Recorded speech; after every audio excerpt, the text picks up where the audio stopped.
요한복음 20장 31절 말씀입니다. 성경의 기록 목적을 말하고 있습니다. 요한복음 20장 31절 말씀을 한 목소리로 합독하십니다. 오직 이것을 기록함은 너희로 예수께서 하나님의 아들 그리스도이심을 믿게 하려 하며 또 너희로 믿고 그 이름을 힘입어 생명을 얻게 하려 함이니라. 아멘. 자, 오늘 첫 번째 시간입니다. 그래서 성경 66권의 흐름 간단하게 사실상 이제 뭐 이게 깊이 얘기하려면 시간이 어마어마하게 걸리고요. 오늘은 첫 번째 시간으로 왜 138인가?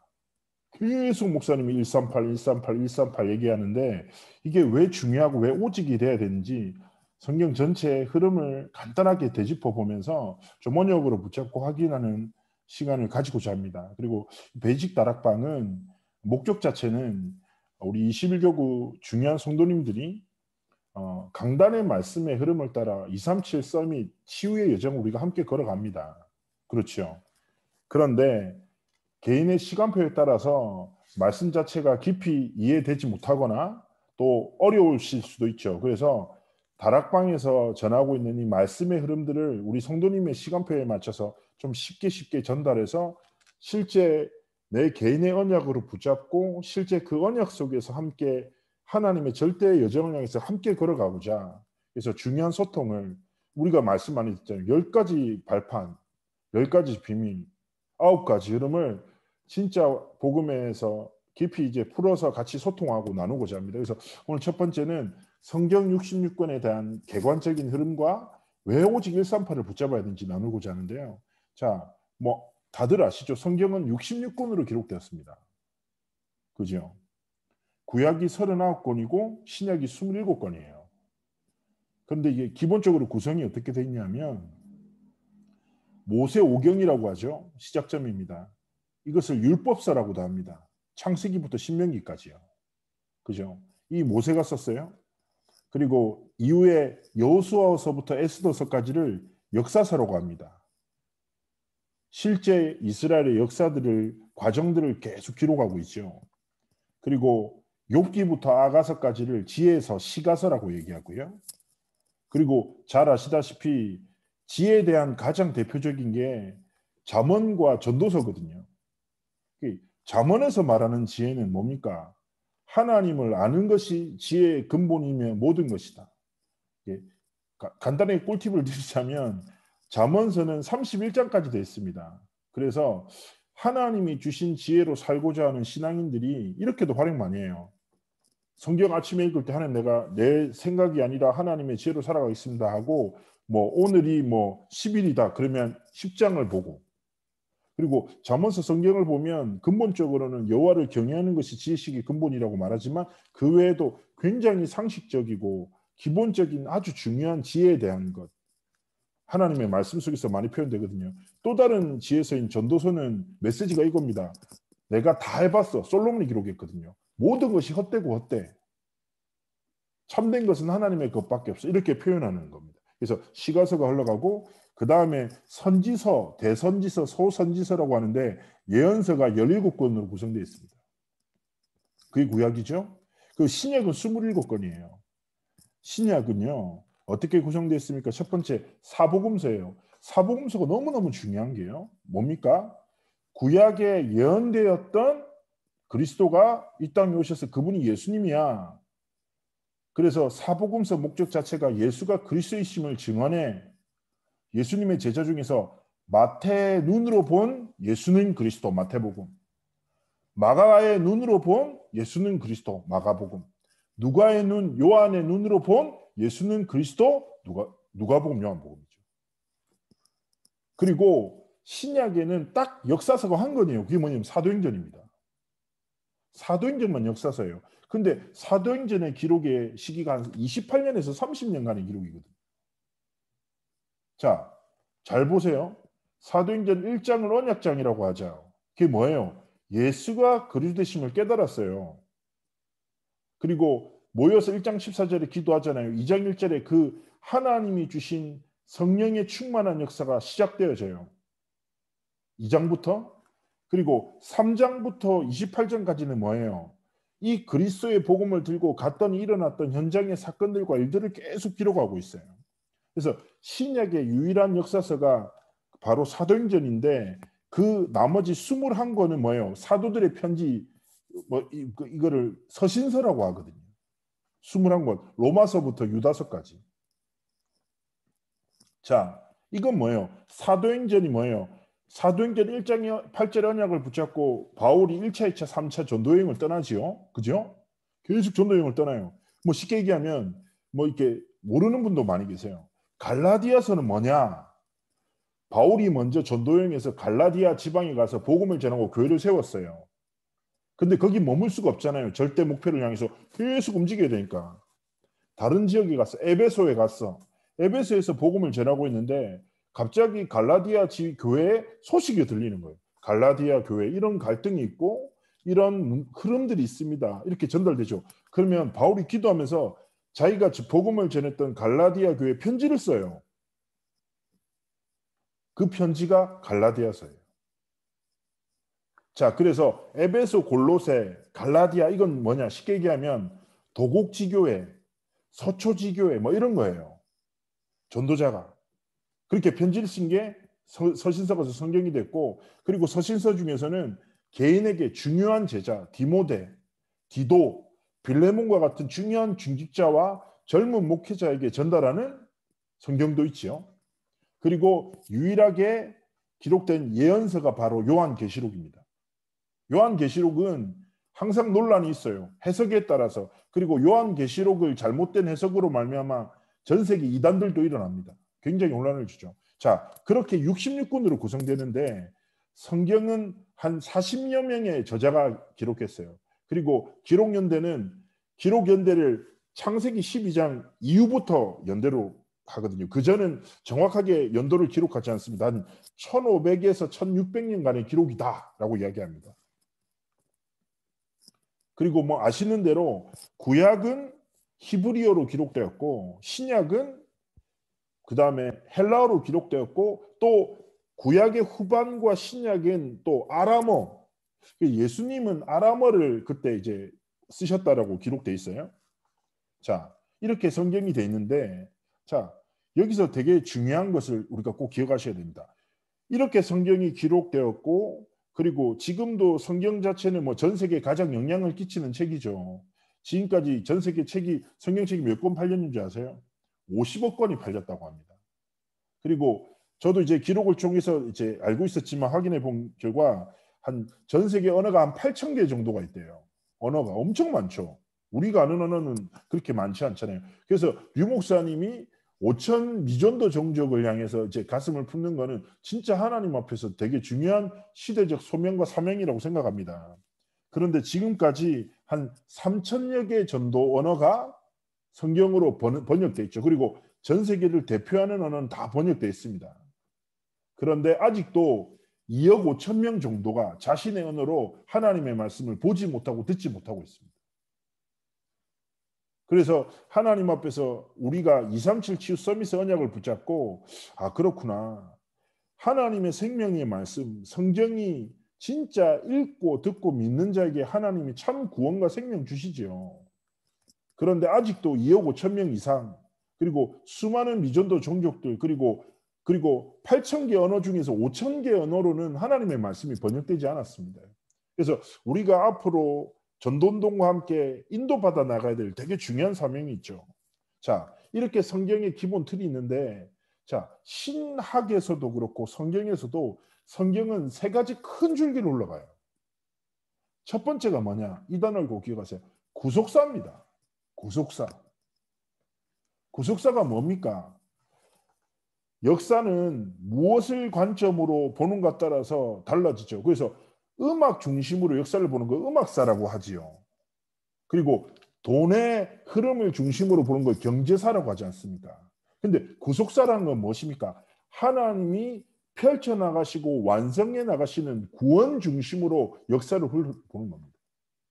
그래서 성경은 계속 구속사의 은혜가 흐르고 있죠. 다들 아실 것입니다. 인생이 창세기 3장에 사단의 거짓말로 인해 불신앙하고 불순종함으로 하나님 떠나게 됐죠. 영원한 저주 가운데 갇히게 되었습니다. 근데 창세기 3장 15절에 원시복음이라고 합니다. 죄를 지은 그 즉시 하나님이 복음을 하러 가셨습니다. 그게 무엇입니까? 여자의 후손이 올 거야. 뱀의 머리를 상하게 할 것이야. 이게 히브리어로 뭐냐? 마슈아흐. 마슈아흐. 그가 오셔서 사단의 머리를 깨뜨리고 우리를 하나님께로 회복시킬 거야. 약속됩니다. 원시복음. 그때부터 하나님의 구속사의 여정은 계속 시작되는 거죠. 구약에는 실제 메시아가 나타나신 것이 아니라 메시아의 그림자라고 합니다. 오실 그리스도를 상징하는 것들이라고 해요. 그런데 실제로 보면 그것만 붙잡아도 살아요. 방주, 아사셀의 염소부터 시작해서 구약의 많은 것들, 번제 역시 마찬가지고요. 하나님은 끊임없이 이스라엘 백성들이 뭐예요? 하나님이 완성해 나시고 펼쳐나가실 메시아의 언약을 붙잡고 살아가기 원하셨던 것이죠. 구약의 가장 대표하는 그리스도를 상징하는 것 중에 한 가지가 뭐냐면 노뱀입니다. 노뱀. 출애굽하는 여정에서 우리 강단에서 들으셨죠? 그 노뱀은 뭐예요? 하나님 앞에 범죄한 인생들에게 하나님이 분노하셔서 불뱀들을 풀어서 독이 있는 뱀에 이스라엘 백성들이 물리게 되는 거죠. 죽어가는 거죠. 그런데 어떻게 하냐? 모세에게 하나님이 뱀 모양으로 노스뱀을 만들어서 높이 들라고. 구원의 방법이 뭔지 압니까? 노뱀을 향해서 고개만 돌려도 구원받게 하시는 거죠. 결국 방주도 마찬가지인 거예요. 죄가 있냐 없냐가 아니라 방주 안에 들어오면 살아요. 하나님은 구약의 끝없는 수많은 사건을 통해서 메시아의 언약을 기억하게 하시고 그 메시아의 언약을 붙잡은 인생, 가문, 그 시대를 축복하시고 하나님은 계속 구속사의 언약을 완성해 나가셨죠. 그래서 성경의 가장 중요한 핵심은 구속사입니다. 그런데 그 구속사의 실제적인 하나님의 역사가 언제 시작됩니까? 바로 오실 메시아 대신 마슈아흐, 영어로 메시아, 그분이 신약에 오신 거죠. 누구십니까? 예수님이죠. 그래서 오늘 20장에 봤잖아요. 요한복음 20장 30절. 성경을 왜 주셨냐? 예수 믿고 구원받아라는 거예요. 그리스도로 말미암아 참 생명 얻으라고요. 창세기 3장의 영원한 저주와 사단의 거짓말에서 참된 자유함을 얻는 그리스도의 복음으로 말미암아 하나님의 자녀가 되는 생명 주시고자 하나님이 성경을 주신 것입니다. 그래서 이 생명을 주시는 하나님의 끝없는 사랑은 성경 전체에 흐르고 있습니다. 그렇죠. 잘 아시는 대로 그 메시아가 오셨어. 크리스토스. 헬라어예요. 이 크리스토스가 영어로 뭐예요? 크라이스트. 한국말로 뭐예요? 그리스도예요. 마시아우 메시아, 크리스토스, 크라이스트, 그리스도 똑같은 단어예요. 예수님이 누구십니까? 마태복음 1장 21절에 얘기합니다. 자기 백성을 그들의 죄에서 구원할 자이시다. 예수 이름의 뜻이 구원자란 뜻이에요. 구원자 되신 그리스도께서 세 가지 일을 이루셨죠. 기름 부음 받은 자, 참 왕 선지자 제사장으로 하나님 만나는 길을 통해 진리를 알게 하시고 생명을 회복시키셨습니다. 그런데 기억하셔야 돼요. 구속을 주시는 하나님의 완전한 예수 그리스도의 복음이 단지 우리가 예수 믿고 구원받는데 머무는 정도가 아니라 꼭 기억하셔야 돼요. 예수 이름 안에 우리 모든 성도님들의 인생의 길이 있어요. 내가 보이는 길, 보이지 않는 길을 걸어가는 것이 아니라 그리스도 안에 내 모든 길이 있음을 알고 우리는 무엇으로 살아갑니까? 그리스도를 믿는 믿음으로 살아야 됩니다. 그리고 세상을 살릴 참된 지식과 진리가 어디 있습니까? 그리스도 안에 있어요. 문제를 향한 하나님의 뜻을 깨닫는 그 모든 것도 그리스도 안에 있는 거죠. 그래서 진짜 그리스도 안에 있는 길, 진리, 생명을 믿는 믿음으로 살아가야 됩니다. 그리고 참 제사장이시죠. 로마서 8장 2절에 얘기합니다. 생명의 성령의 법이 죄와 사망의 법에서 너를 해방시켰다.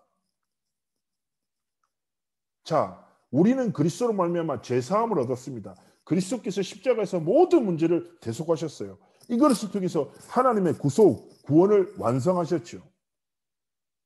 법적으로 자유함을 주셨다니까요. 그런데 잘 보십시오. 로마서 8장 2절 말씀이 있는데 그 앞서 이런 표현이 나와요. 바울의 고뇌가 나옵니다. 로마서 7장 후반에. 그게 뭐냐? 내 마음에 두 가지 법이 싸워. 하나님의 법과 육신의 법이야. 내 마음으로는 하나님의 법대로 살고 싶어. 근데 나도 모르게 육신의 법을 쫓아가. 그래서 갈등하다가 결국 나는 육신의 법을 쫓아서 죄와 사망의 법에서 흔들려. 그래서 이렇게 표현하는 거예요. 오라, 내가 너무 공고해. 이 사망의 법에서 누가 나를 건져낼까? 위로와 소망이 되죠. 왜냐하면 우리도 죄 사함을 얻었는데 흔들리잖아요. 구속과 구원의 은혜를 받았는데 흔들리죠. 근데 바울의 흔들림을 보면서 위로를 받으면 안 돼요. 바울이 진짜 하고자 했던 이야기는 바로 이어지는 거예요. 뭐냐? 로마서 8장 1절에 얘기합니다. 그러나 그리스도 예수 안에 있는 자에게는 결코 정죄함이 없어. 우리는 정죄당할 수밖에 없는 연약한 자야. 그래서 우리는 흔들려 또 쓰러져. 그래도 괜찮다. 왜냐? 우리는 그리스도 안에 있기 때문에. 자, 이게 무슨 말입니까? 구원을 주신 하나님께서 우리 귀한 전도자 성도들로 부름받은 우리가 영적 정체성과 현주소를 절대로 잃어버리지 않기 원하시는 거죠. 우리는 어디 안에 있습니까? 그리스도 안에 하나님의 완전한 구속과 구원의 은혜 속에 있는 거예요. 로마서 8장 후반에 얘기합니다.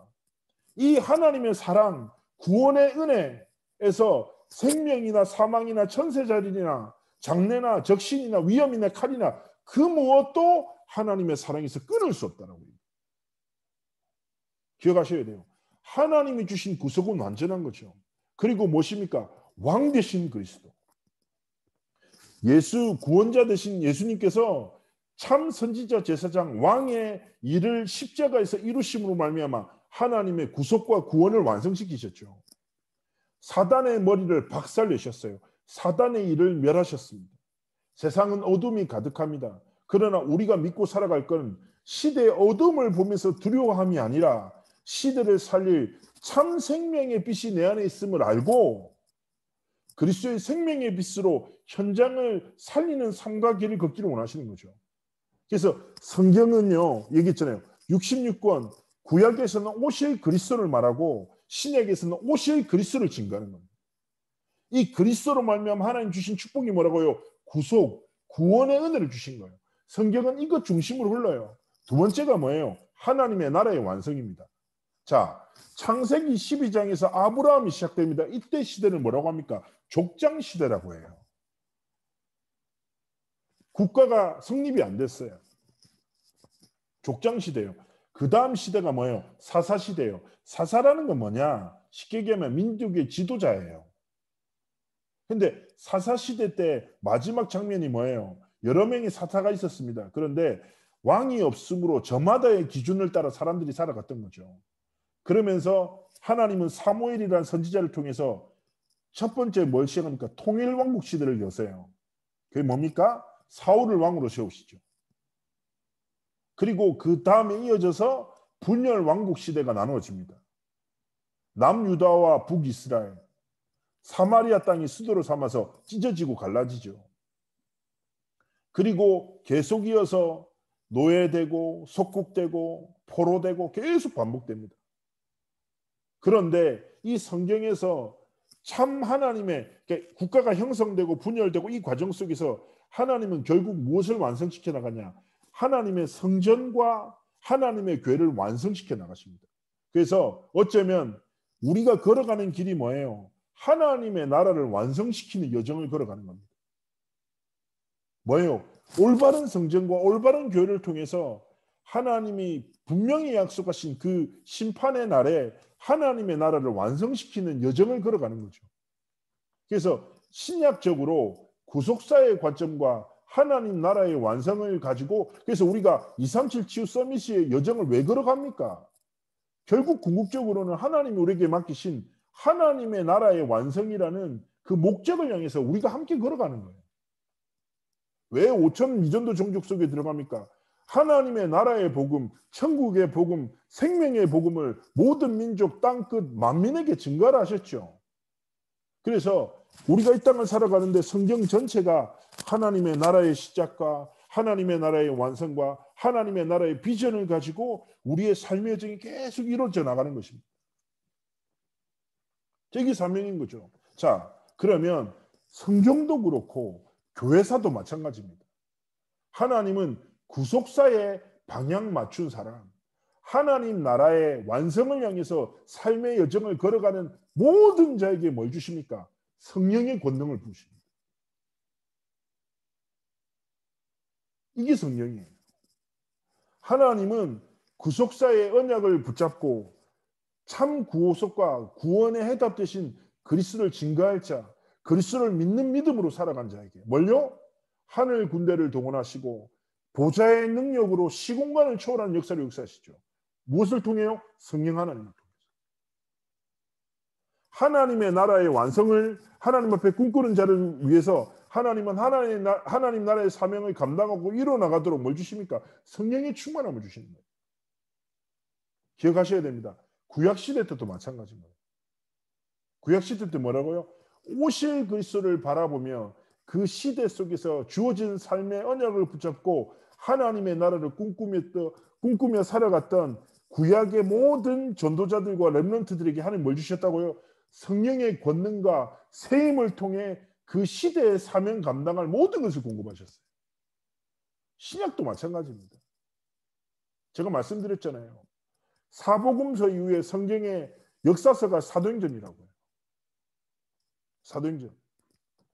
사도행전 언약을 붙잡고 아시죠? 바울이 아주 유명한 바리새인이었지 않습니까? 바울이 바리새파를 배신한 거죠. 너무 화가 났어요. 그래서 어떤 청년단이 나왔냐? 나는 바울을 죽이지 않으면 먹지 않고 자지도 않을 거야. 바울이 당한 고난을 말로 할 수 없어요.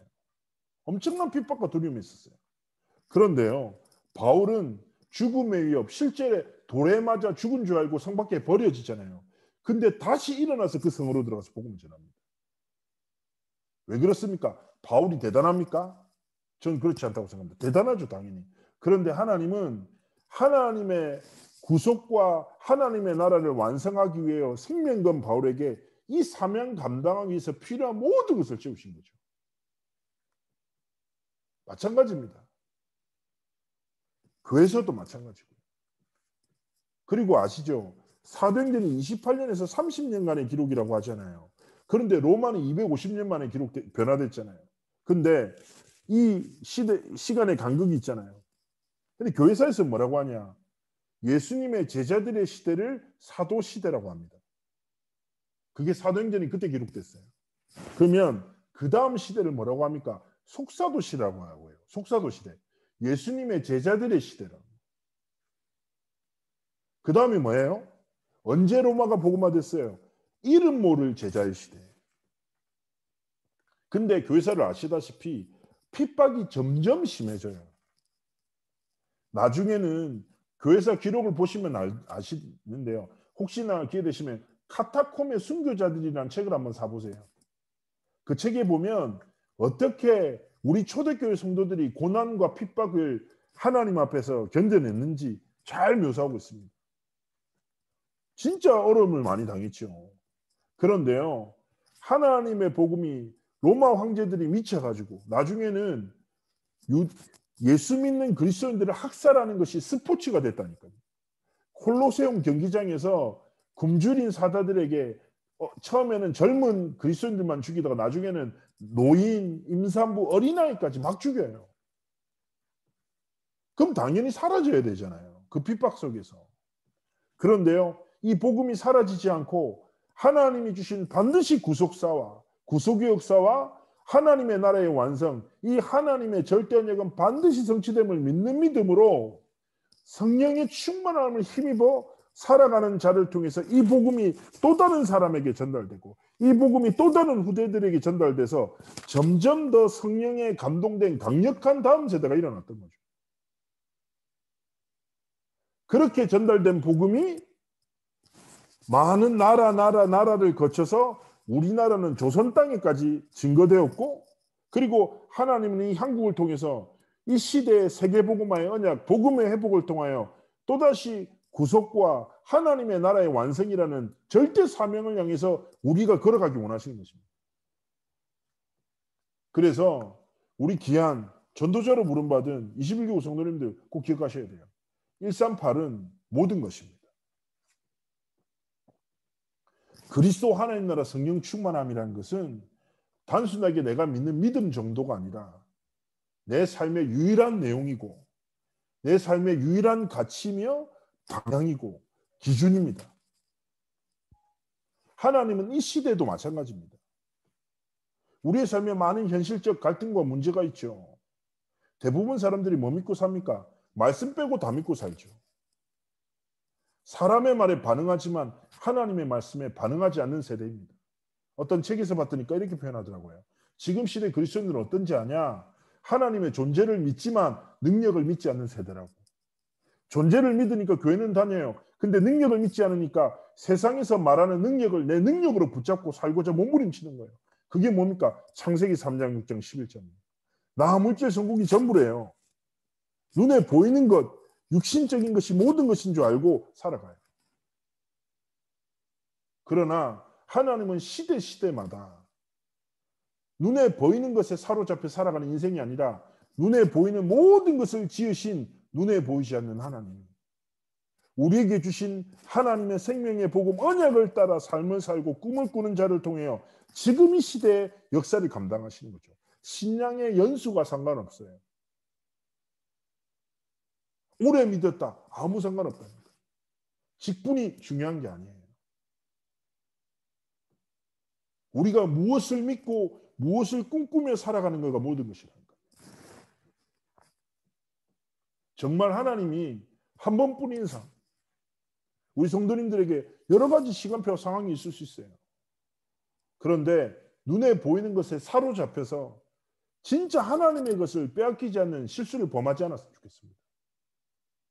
성경 66권은 증언합니다. 하나님이 주신 구속의 역사를, 하나님의 나라의 완성을, 이 꿈을 꾸고 이 길을 걷고 여기에 삶을 들인 자에게 성령의 권능을 통하여 그 인생을 통하여 하나님의 영광을 회복하셨어요. 지금 시대도 마찬가지인 거예요. 어쩌면 우리는 이렇게 생각할 수 있습니다. 초대교회 시대 때는 핍박이 있었죠. 전 핍박보다 더 훨씬 어려운 게 미혹과 유혹이라고 생각합니다. 핍박 계속 당하면 저는 그럴 것 같아요. 인생은 한번 죽지라고 이렇게 고백할 것 같은데 지금은 어떻습니까? 핍박이 때가 아니라니까요. 끝없는 미혹과 유혹을 속에 살아가는 거죠. 결론적으로 한 가지 말씀만 드릴게요. 우리와 같은 일을 겪었던 사람이 누구냐? 종교개혁자들이었어요. 유럽에서 구속사와 하나님 나라 138의 길을 걸었던 마틴 루터, 요한 칼빈, 그 종교개혁자들이었어요. 이 종교개혁자들은 유혹을 받아요. 그리고 위협을 당해요. 동시에 뭐예요? 이 그리스도를 믿으면 너 끝나. 위협. 또 한 가지 뭐예요? 야, 너 그리스도만 안 믿어도 모든 게 보장돼. 어리석게 그 복음을 붙잡지 말라는 끝없는 미혹과 유혹을 동시에 겪었지요. 그러니까 너무너무 흔들리는 거예요. 위협에 두려워서 포기하는 사람도 있고 유혹에 빠져서 그래 내가 속으로 믿고 뭐 겉으로 꼭 편할 거 있어. 종교개혁에 몸 안 담아야 되겠어. 그 모든 게 보장되니까. 그래서 종교개혁자들이 뭐인 줄 아십니까? 인사했어요. 인사말을 만들었어요. 뭡니까? 코람데오예요. 코람데오. 악수하면서 코람데오. 코람데오가 종교개혁자들 인사말이에요. 코람데오가 뭐예요? 데오, 하나님. 코람 앞에서. 하나님 앞에서. 야, 우리 한 번뿐인 인생 하나님 앞에서 살자. 하나님 앞에서 가치 있게 살자. 하나님이 원하시는 것을 살자. 그리스도께서 우리를 위해서 모든 것을 감당하셨으니까 배신하지 말자. 그 언약을 지키고 그들의 결단과 그 생명건 투쟁을 통해서 전 세계에 하나님 주신 복음이 다시금 회복됐거든요. 개혁되었어요. 마찬가지입니다. 내가 가진 것이 있건 없건 잘나든 부족하건 아무 상관없습니다. 그렇습니다. 성경을 우리에게 주신 하나님, 138의 언약을 주신 하나님께 감사를 드리며 내일 평생 138로 보고 듣고 살아가기 원합니다. 내가 내 미래의 소망이 나의 삶을 통해서 구속과 구원의 주 대신 그리스도님이 증거되는 것. 내 모든 여정을 통해서 하나님의 나라가 완성되는 것. 내 후대들에게 전달할 것이 무엇입니까? 하나님, 창세기 3장, 6장, 11장이라는 사단이 거짓말이 가득한 이 시대에 하나님의 유일한 진리 생명된 그리스도의 복음을 전달하는 사명 감당을 원해달라고. 하나님은 그 길과 삶을 걸어가기 원하시는 거죠. 이제 마무리하겠습니다. 우리 21개국 귀한 동역자 여러분, 우리 코람되어 합시다. 하나님 앞에서 합시다. 지나가고 썩어지고 사라질 세상과 사람의 것에 흔들리지 말고 영원한 하나님의 언약에 사로잡혀 진짜 중요한 것을 보고, 세상은 영적 무지, 무능과 영적 실패 속에서 고통당해요. 한 가지 답이 없어요. 그 한 가지 답을 전하는 자로 하나님 앞에 삶을 드리기 원합니다. 그래서 138이 우리에게 너무 익숙한 것이 아니라 하나님이 주신 유일하고 완전한 해답임을 잊지 말고 그리스도 하나님 나라 성령 충만함에 언약에 사로잡혀 하나님이 원하시는 삶과 길을 걸어가시기를 주의 이름으로 축복합니다. 제가 기도하겠습니다. 하나님, 우리 귀한 21개국 모든 성도들에게 이 시간 성령의 기름 부으심을 더하셔서 하나님, 성경 속에 하나님이 주시고 교회사에서 흘렀고 지금 이 시대도 하나님이 성취해 나가실 구속사와 하나님 나라와 성령 충만 138의 언약이 우리의 모든 것 되어 하나님의 언약의 성취에 가장 귀 쓰임 받는 도구로 하나님의 영광을 나타내는 인생 되도록 함께 하시고 축복하여 주옵소서. 감사드리며 살아계신 주 예수 그리스도 이름으로 기도합나이다. 아멘.